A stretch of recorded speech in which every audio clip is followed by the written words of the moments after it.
Shalom, ¿cómo están, hermanos? Hoy vamos a proseguir con nuestro estudio del Apocalipsis. Estamos en Apocalipsis 3 y vamos a comenzar con el mensaje a la iglesia de Sardis. Lo voy a leer. Escribe al ángel de la iglesia en Sardis. El que tiene los 7 espíritus de Dios y las 7 estrellas dice esto. Yo conozco tus obras, que tienes nombre de que vives y estás muerto. Sé vigilante y afirma las otras cosas que están para morir, porque no he hallado tus obras perfectas delante de Dios. Acuérdate, pues, de lo que has recibido y oído, y guárdalo y arrepiéntete. Pues si no velas, vendré sobre ti como ladrón, y no sabrás a qué hora vendré sobre ti. Pero tienes unas pocas personas en Sardis que no han manchado sus vestiduras, y andarán conmigo en vestiduras blancas porque son dignas. El que venciere será vestido de vestiduras blancas, y no borraré su nombre del libro de la vida, y confesaré su nombre delante de mi Padre y delante de sus ángeles. El que tiene oído, oiga lo que el Espíritu dice a las iglesias. Amén. Bueno, la iglesia de Sardis era una iglesia que estaba ubicada justamente en la ciudad de Sardis, en la actual Turquía. En esa época era el Imperio Lidio, que ya había sido conquistado por varias otras culturas. El Imperio Lidio, que ya había sido conquistado por los persas, por los griegos y por los romanos. Así que había como un crisol de culturas en ese lugar y que estaban todas reflejadas en estos tiempos, ¿no? En Lidia había habido un rey que se llamaba el rey Creso y que en la mitología es conocido como el rey Midas, aquel que convertía en oro todo lo que tocaba. Este rey tenía fama de, en la antigüedad se decía que era un hombre muy feliz. Por ejemplo, el historiador Heródoto, el historiador griego, lo describe, pero nosotros que estamos estudiando la iglesia de Sardis desde un punto de vista bíblico, bueno, hermanos, sabemos, ¿no?, que las riquezas de este mundo, si nosotros basamos todo nuestro deseo, o la mayor parte, aunque sea de nuestros deseos en eso, bueno, nos van a dejar vacíos. Y esto tiene mucho que ver con la iglesia de Sardis, porque la iglesia de Sardis estaba en un lugar que en el momento del Imperio Romano ya no era una ciudad tan rica, pero que en su pasado había sido riquísima. De hecho, dice la historia que las montañas y los ríos de Sardis estaban cubiertos de pepitas de oro, y fue en este lugar el primer lugar en donde se acuñó una moneda de oro y que tenía representado en una de sus caras un león y una cabra, y del otro lado estaba la cara de el rey Creso o rey Midas. Este imperio, como les acabo de decir, el imperio Lidio, era un imperio poderoso y que alrededor del año 500 a.C., el rey Ciro II persa, Ciro el Grande,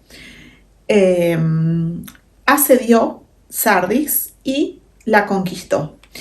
Y aquí me gustaría leerles una parte de un raconto, digamos, de este evento en la historia, porque creo que también podemos sacar una enseñanza a nivel espiritual, a nivel bíblico, porque dice así, aquí se va a relatar el asedio de Sardes. Sardes es lo mismo, ¿no?, que Sardis. El asedio de Sardes tuvo lugar en diciembre del año 547 a.C.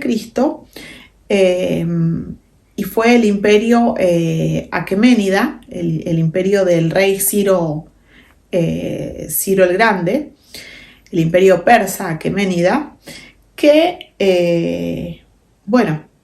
se propuso conquistar el imperio lidio. Y aquí cuenta, dice Heródoto, este historiador griego, que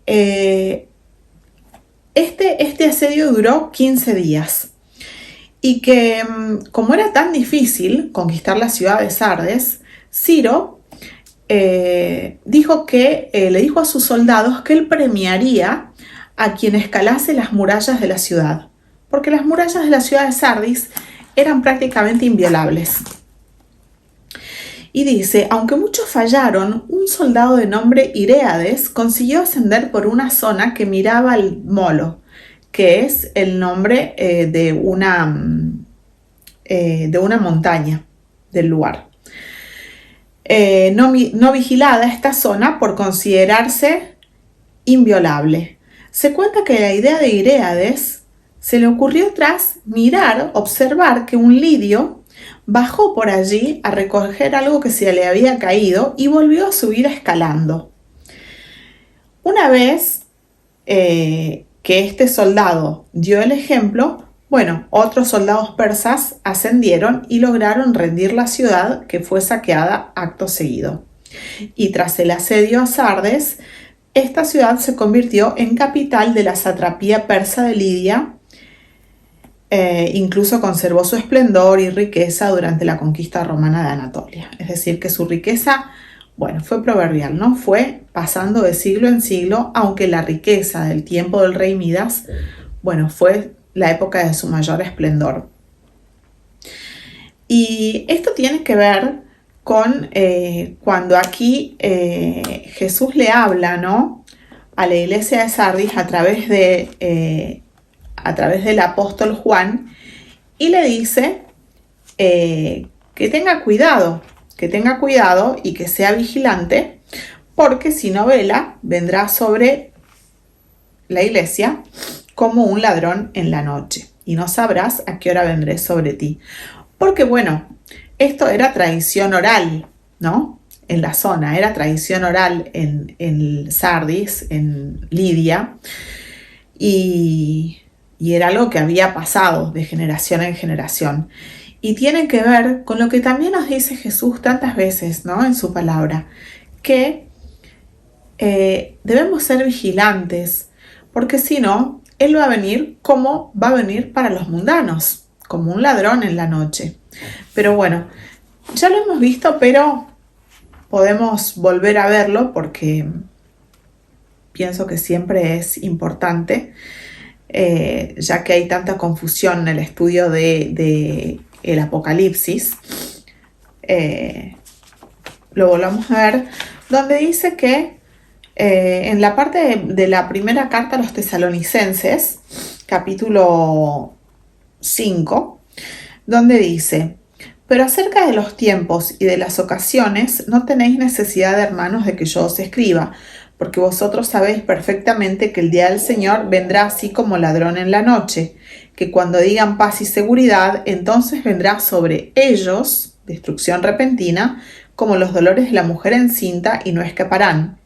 Mas vosotros, hermanos, no estáis en tinieblas, para que aquel día os sorprenda como ladrón, porque todos vosotros sois hijos de la luz e hijos del día. No somos de la noche ni de las tinieblas. Por lo tanto, no durmamos como los demás, sino velemos y seamos sobrios. Es decir, hay muchísimos pastores, hay muchísima enseñanza bíblica que dice que el Señor va a venir como un ladrón en la noche, lo cual no es lo que dice la Biblia. La Biblia dice que el Señor va a venir como un ladrón en la noche para los mundanos, no para los salvos. Entonces, bueno, eso siempre lo tengamos claro. Justamente para eso está la palabra, ¿no? O sea, la palabra está para que no estemos, no estemos en la oscuridad, no estemos en las tinieblas, sino que sepamos los tiempos. Justamente para eso nos sirve la palabra. Y en esta zona había un culto y adoración a varias deidades, porque como les digo, fue una zona que fue conquistada por varios imperios. La deidad más antigua y principal era Cibeles, era el culto a Cibeles en esta zona de Anatolia, la actual Turquía. Es donde nació, allí nació el culto a Cibeles, que es la gran diosa, ¿no? La gran diosa de la dueña de todas las riquezas de la tierra, dice así la describen, ¿no? Y esta diosa, bueno, después es como que ustedes ya saben, ¿no?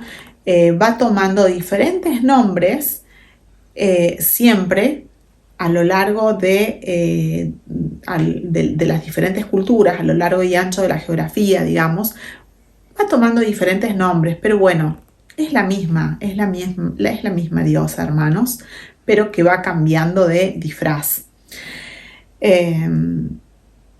Y que es, digamos, como ya hemos visto en un video que acabo de grabar, es Java, es Eva, es la esposa de Satanás, es el hombre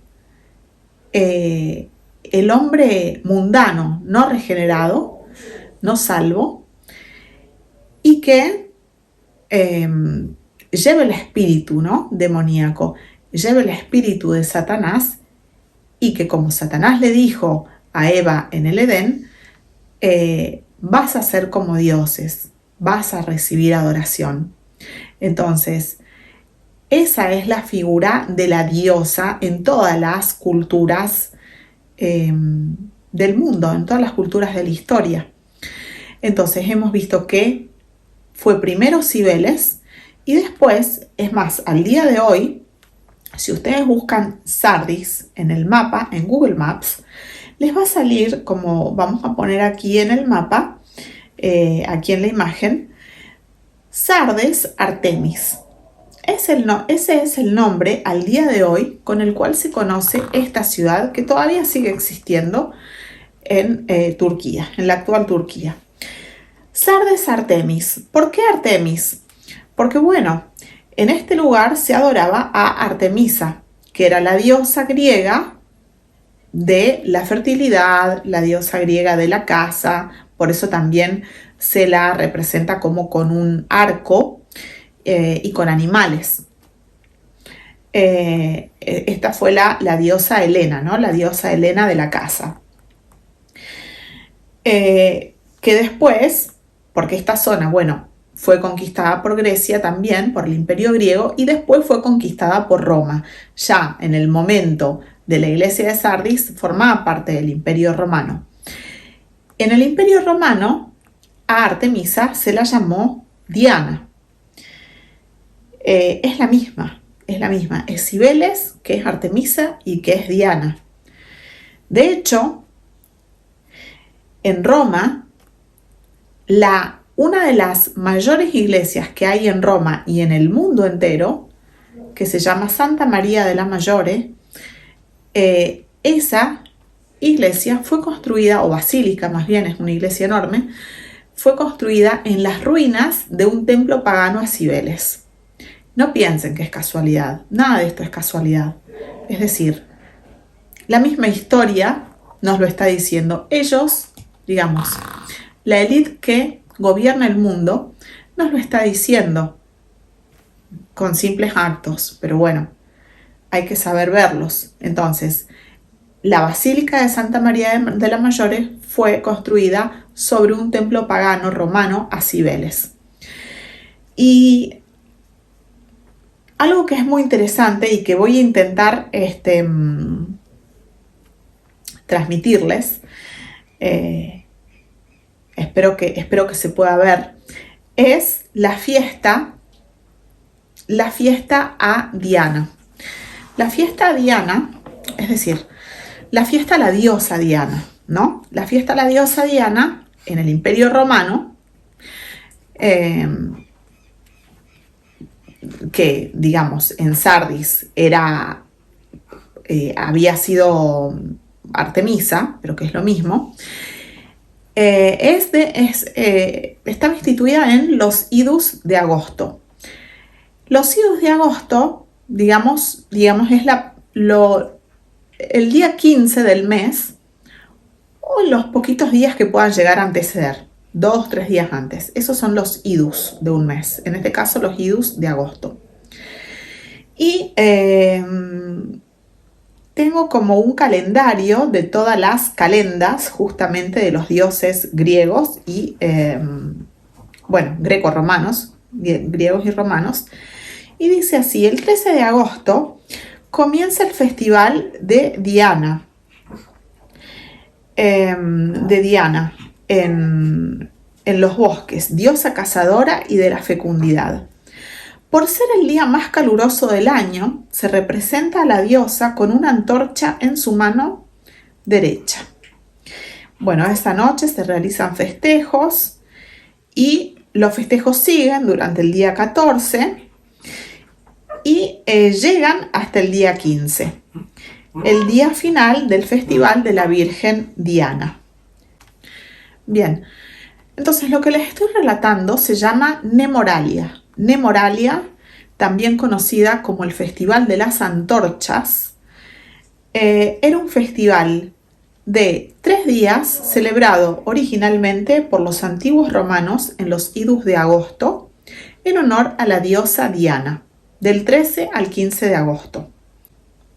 Bueno, como ustedes saben, en los albores del cristianismo romano, hubo como un crisol y una mezcla de dioses paganos con el dios bíblico, que fue buscado por el Imperio Romano, porque ellos buscaban no llevar la verdadera, la verdad, no llevarla al verdadero Jesús, al centro de poder romano, sino que ellos buscaban hacer que esa gran cantidad de primeros cristianos que había en el Imperio Romano aceptaran, porque ya eran muy fuertes, entonces que era muy fuerte el poder, la presión que ejercían. Entonces Constantino, el emperador, buscó cómo amalgamar y políticamente, era una estratega claramente, entonces buscó llevar a esos cristianos y ese Dios verdadero, ¿no? Buscó cómo hacer para que ese Dios se pudiera ensamblar, ¿no?, a toda la parafernalia de dioses paganos del imperio. Lo cual lo logró, claramente lo logró en forma, triunfó haciéndolo, porque de hecho hoy es el Vaticano y millones de personas creen en ese Dios falso y en su corregente, que es la Virgen. Pero esta Virgen es la misma diosa, la misma Cibeles, la misma Artemisa, la misma Diana, pero con otro vestido, que es el vestido de la Virgen María. De hecho, dice así, aquí un escrito, un estudio, dice: la Iglesia Católica primitiva adaptó no solo las fechas de la diosa Diana, sino también el simbolismo de Nemoralia. Es posible que, como se celebraba originalmente, la Nemoralia celebrara un descenso de Diana al inframundo. Durante esos 3 días, digamos del 13 al 15, se celebraba que Diana iba al inframundo y después seguía con su ascenso como reina del cielo y la luna llena del tercer día. También se reconocieron celebraciones similares en el mundo antiguo que involucraban tanto a Demeter como a Isis, con quienes a menudo se identificaba Diana. Son otras diosas, ¿verdad? Demeter e Isis. Isis de los egipcios y Demeter de los griegos.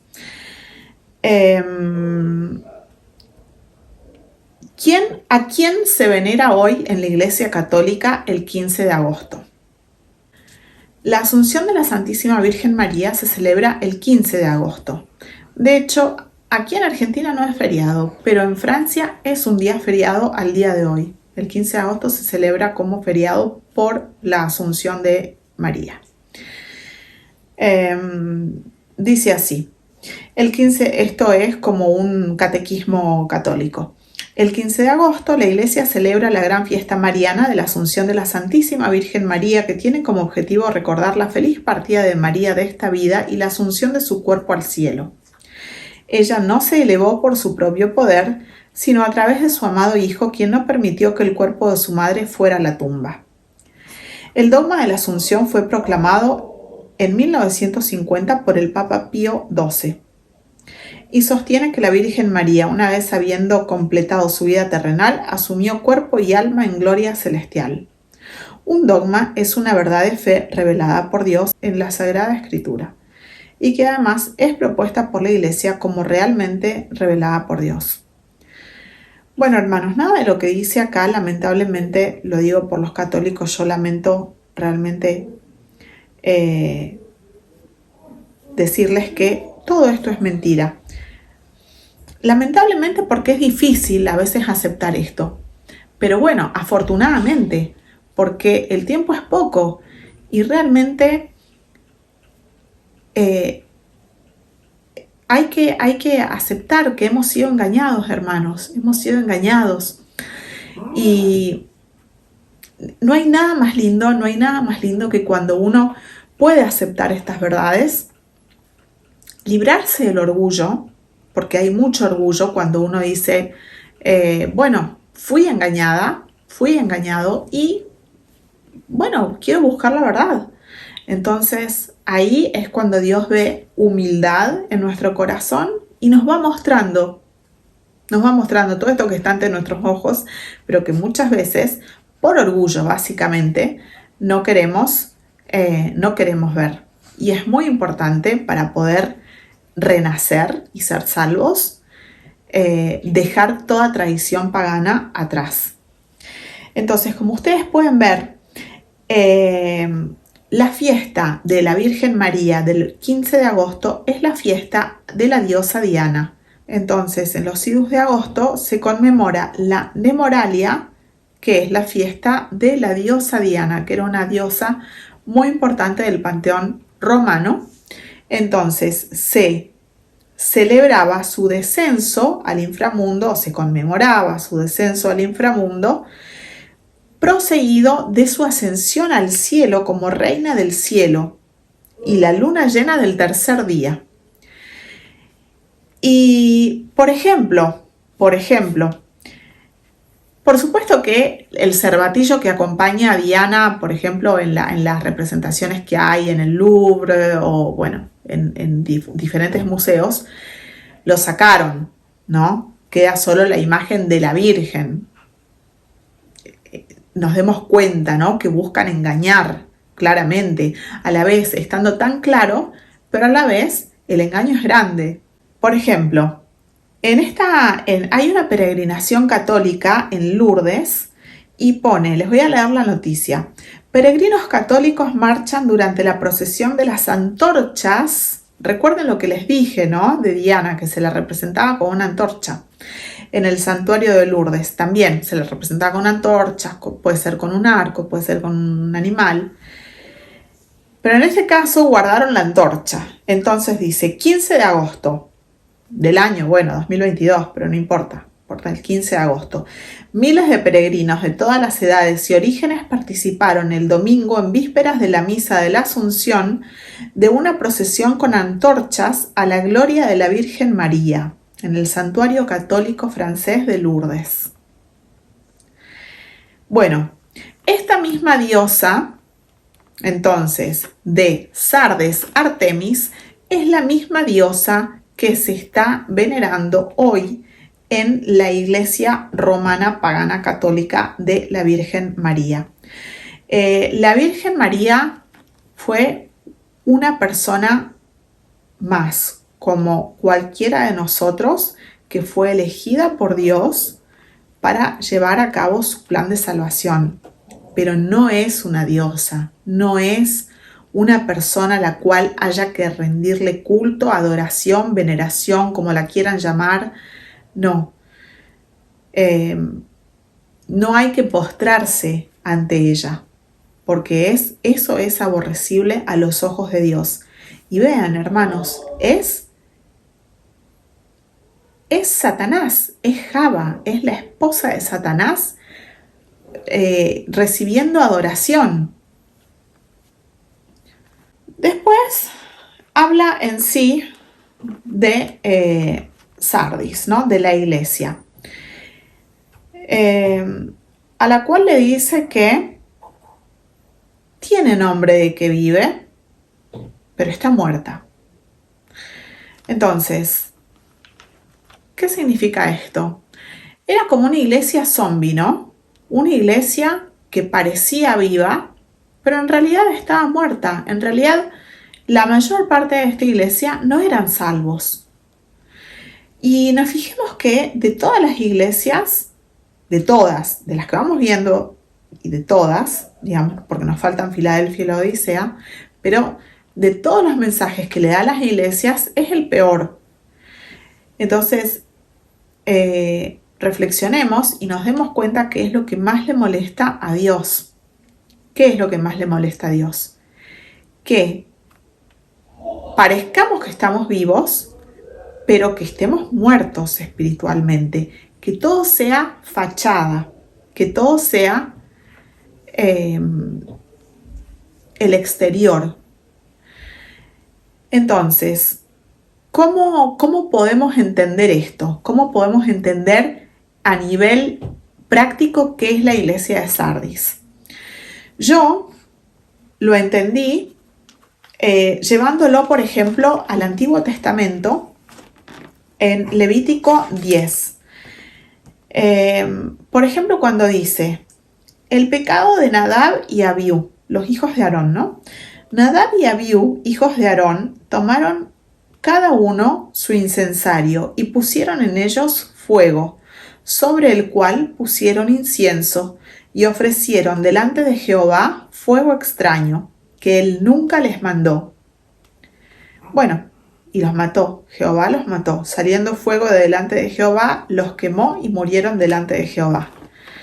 Demos gracias, hermanos, que no estamos en el antiguo pacto, porque realmente moriríamos a mansalva, porque todos podemos ser Sardis. Aquí me gustaría volver a hacer el hincapié en algo que siempre les digo cuando estudiamos las iglesias, ¿no? No caigamos en la mentira del dispensacionalismo. El dispensacionalismo es un engaño que fue urdido por los jesuitas. Fue urdido por dos monjes jesuitas y que después fue llevado, digamos, al mundo anglosajón por John Nelson Darby y por la Biblia Scofield. Y fue diseminado de una forma que ya... Yo creo que la mayoría no sé si la mayoría, pero sí, bueno, muchísimos pastores hablan sobre las iglesias del Apocalipsis como épocas históricas en la historia, digamos, de la humanidad, y que Sardis tuvo su época, no sé, Filadelfia tuvo su época y que ahora estamos en la época de la Odisea. El dispensacionalismo no es bíblico. El dispensacionalismo es, como les digo, un invento de unos monjes católicos.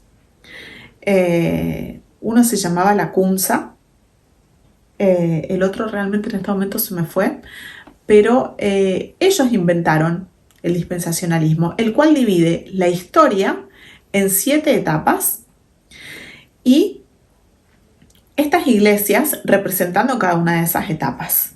Cuando en la realidad lo que nosotros tenemos en la palabra es que hay un Nuevo Testamento y un Antiguo Testamento y en estos 2 pactos está todo y... Decí de vuelta, el Nuevo Pacto, decir Nuevo Testamento.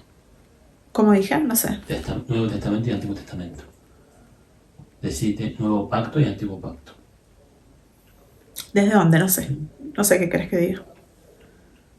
Decir lo que tenemos en realidad son 2 pactos. Bien. Lo que tenemos en realidad son 2 pactos, el Antiguo Pacto y el Nuevo Pacto. Y las iglesias son tipos de iglesias, tipos de creyentes que, por supuesto, como la vida es dinámica, como vamos cambiando, nosotros no somos hoy los que fuimos ayer y no vamos a ser los mismos que vamos a ser mañana. Todos nosotros, por supuesto las iglesias también porque están formadas por hombres, podemos experimentar cambios en nuestra vida renacida, porque todas las iglesias están formadas por renacidos y salvos. Aquí no hay iglesias falsas. Aquí no entra la iglesia católica, por ejemplo.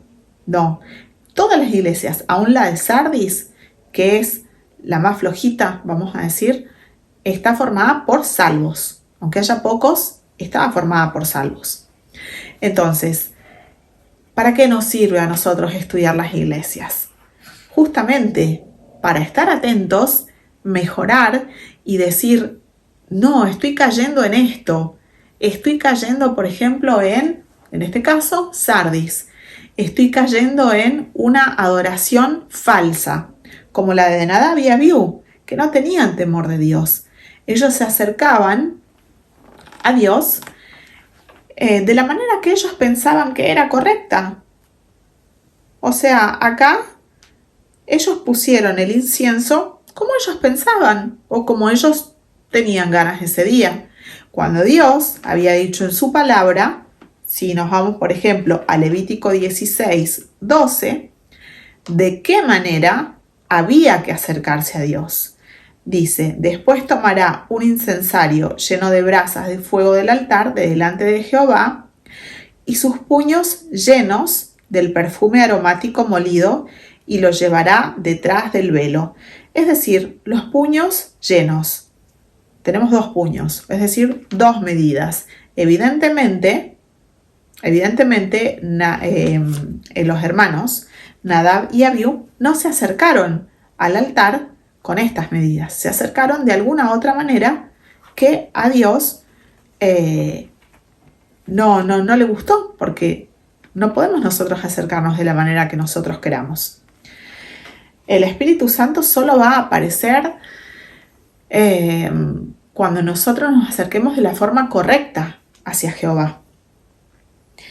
Y claramente ellos estaban en pecado, no tenían temor de acercarse así a Jehová. Bueno, eso es la falsa adoración. Por ejemplo, es adorar de una manera que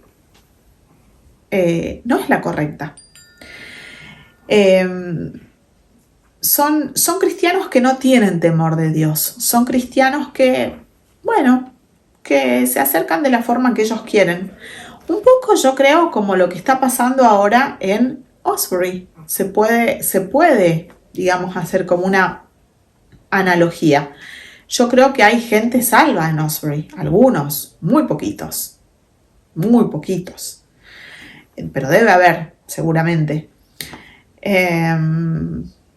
Pero el hecho es que la mayoría no se están acercando de una manera correcta. ¿Por qué? Porque no hay obediencia. No hay obediencia. Lo que están buscando es aceptación tal y cual como ellos están, inmundos, llenos de pecado, quieren que se los acepte así, gays, y que siendo gays, siendo homosexuales, puedan formar parte de la comunidad cristiana. Aquí en Sardis el pecado no se dice en ningún lado que haya sido sexual, pero podría ser, o podría ser también más relacionado con la codicia, más relacionado con mamón, con las riquezas, como por ejemplo puede ser lo que nos relata Juan en el capítulo 2, cuando Jesús purifica el templo. Dice, versículo 13, estaba cerca la Pascua de los judíos y subió Jesús a Jerusalén. Y halló en el templo a los que vendían bueyes, ovejas y palomas y a los cambistas allí sentados. Y haciendo un azote de cuerdas, echó fuera del templo a todos, y las ovejas y los bueyes, y esparció las monedas de los cambistas y volcó las mesas. Y dijo a los que vendían palomas, quitad de aquí esto y no hagáis de la casa de mi padre casa de mercado. Entonces, ¿se habían acercado de forma correcta al templo? No, porque estaban buscando hacer negocio, estaban buscando una ganancia material, riquezas, que es lo mismo que había acontecido en Sardis. ¿Por qué? Porque estaban muertos en Sardis la mayoría.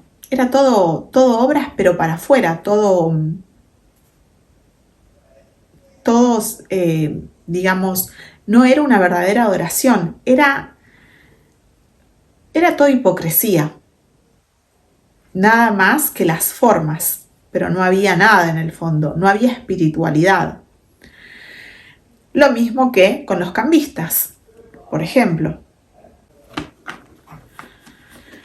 Entonces, hermanos, pienso que es lo más importante de hablar de Sardis, tener en cuenta, digamos, un pantallazo histórico, ver cuáles eran sus puntos débiles. Los puntos débiles eran que se creían, ¿no?, fuertes, cuando en realidad, hubo una brecha, y esa brecha la utilizó el rey Ciro para asediarlos y para conquistarlos. Y justamente Jesús les dice, no se duerman, nos dice a nosotros, no nos durmamos, seamos vigilantes. Siempre hay que estar vigilantes, hermanos, y más en estas épocas donde las tinieblas son tan espesas y van a ser cada vez más.